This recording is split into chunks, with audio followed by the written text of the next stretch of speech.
নমস্কার বন্ধুরা, অপর্ণা টেস্টি ওয়ার্ল্ডে তোমাদের সকলকে জানাই অনেক অনেক স্বাগত। বন্ধুরা, পালং শাক তো অনেকভাবেই বাড়িতে রান্না করে খেয়েছো।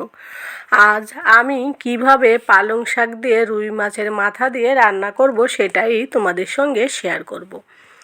প্রথমে পালং শাকগুলোকে খুব সুন্দর করে ধুয়ে পরিষ্কার করে নিয়েছি, কারণ পালং শাকে দেখবে অনেক সময় মাটি বালি এইসব থাকে। তো বেশ ভালো করে না ধুলে পরিষ্কার না করলে কিন্তু খাওয়া মোটেই যাবে না।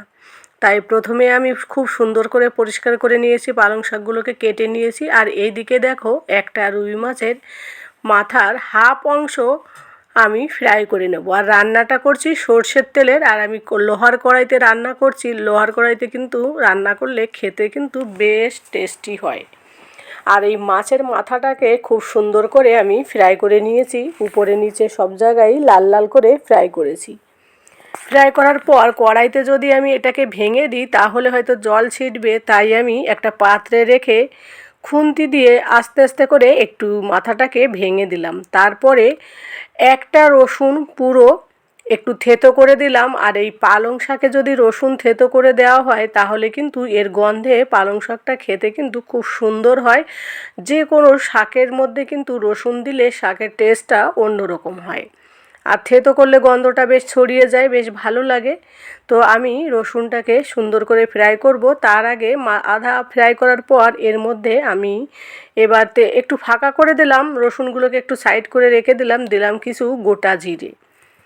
তো গোটা জিরে দেওয়ার পর তারপরে এই যে দেব রাঁধুনি। রাঁধুনি ছোট ছোট দানার মতো হয়, অনেকে হয়তো জানে না, কিন্তু শাকের মধ্যে রাঁধুনি দিলেও কিন্তু বেশ ভালো লাগে। এই রাঁধুনি আর এই রসুনটাকে বেশ সুন্দর করে ফ্রাই করব। আর এই সময় কিন্তু গ্যাসের ফ্লেমটা একেবারে লো রাখবে, না হলে কিন্তু রসুন জ্বলে যাওয়ার সম্ভাবনাও থাকবে। আর রসুন যদি কালো একদম হয়ে যায় খেতে কিন্তু একদমই থাকে না, এর গন্ধও থাকে না।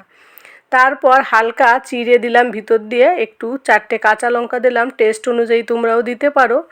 আর এই রসুনটাও দেখো একটু হালকা করে ফ্রাই করা হয়ে গেছে।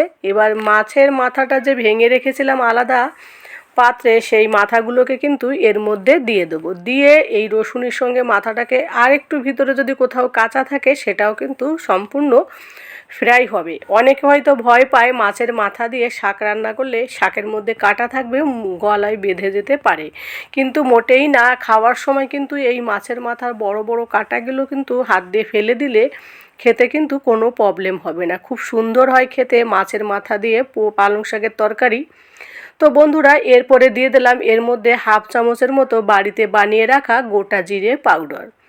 দিয়ে ভালো করে সব কিছু সুন্দর করে ফ্রাই করে নেব। তারপর কেটে রাখা যে পালং শাকগুলো, সেই পালং শাকগুলো কিন্তু আমি অল্প অল্প করে দেব, যেহেতু আমার কড়াইটা খুবই ছোট, তো ওই কারণে আমি অল্প অল্প করে দেব পালং শাক। আর পালং শাক দেখতে প্রথমে অনেক লাগে, তারপর আস্তে আস্তে যখনই উনুনে দেওয়া হয় তখন কিন্তু একেবারে কম হয়ে যায়।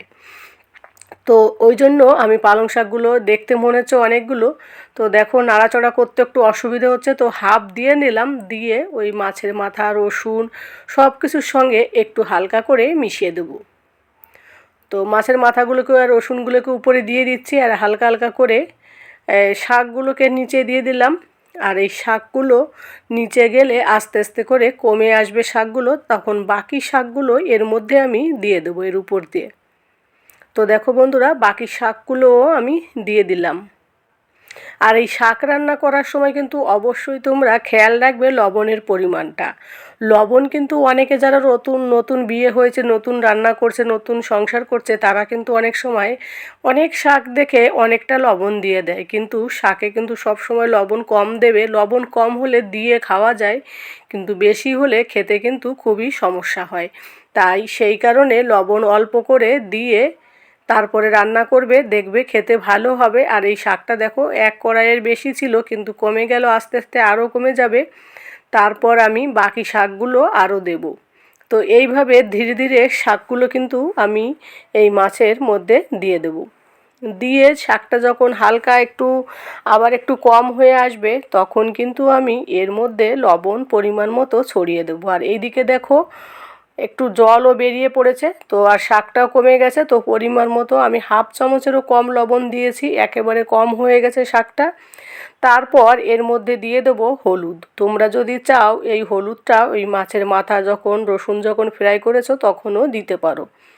তো আমি এখন দিয়ে দিলাম, কারণ যদি পুড়ে যায়, যেহেতু আমার কড়াইটা ছোট ছিল, নাড়াচাড়া করতে একটু লেট হলে অসুবিধা হবে, ওই কারণে আমি পরে দিলাম। তো হলুদ দিয়ে আমি কিন্তু কোনো জল দিইনি এই শাকের তরকারিতে আজকে, কারণ শাকটা ধুয়েছি, সেখান থেকে যে জলটা বেরিয়েছে সেটাতে কিন্তু রান্না কমপ্লিট হয়েছে। আর এরকম সবুজ সবজি খেতে কিন্তু বেশ ভালো লাগে। দুপুরবেলা গরম গরম ভাতের সঙ্গে পালং শাক দিয়ে মাছের মাথা দিয়ে রান্না করলে সকলে কিন্তু বাড়ির সকলে কিন্তু থালা একেবারে চেটে পুটে খাবে, আর খেতেও কিন্তু দুর্দান্ত লাগে। এই কচি কচি পালং শাক দিয়ে এই মাছের মাথা খেতে কিন্তু দুর্দান্ত লাগে। তাই অবশ্যই তোমরাও যদি পারো এইভাবে আমার মতো করে পালং শাকের এই রেসিপিটি অবশ্যই বাড়িতে একদিন ট্রাই করতে পারো, দেখবে বাড়ির সকলেই মুগ্ধ হবে। তো বন্ধুরা, ফাইনালি রান্না কমপ্লিট, আর খেতেও কিন্তু খুব সুন্দর হয়েছিল। আর দেখো কত সুন্দর সবুজ আর সবুজ। তো এই সব সবজি খেলে কিন্তু শরীরের পক্ষেও একটা হেলদি খাবার হয়, কম তেল কম মশলায় রান্না কিন্তু দুর্দান্ত হয়। তো বন্ধুরা, আজকের রেসিপিটি কেমন লাগলো অবশ্যই কমেন্ট করে জানিও এবং একটা লাইক করে দিও। সকলে ভালো থাকো, টাটা।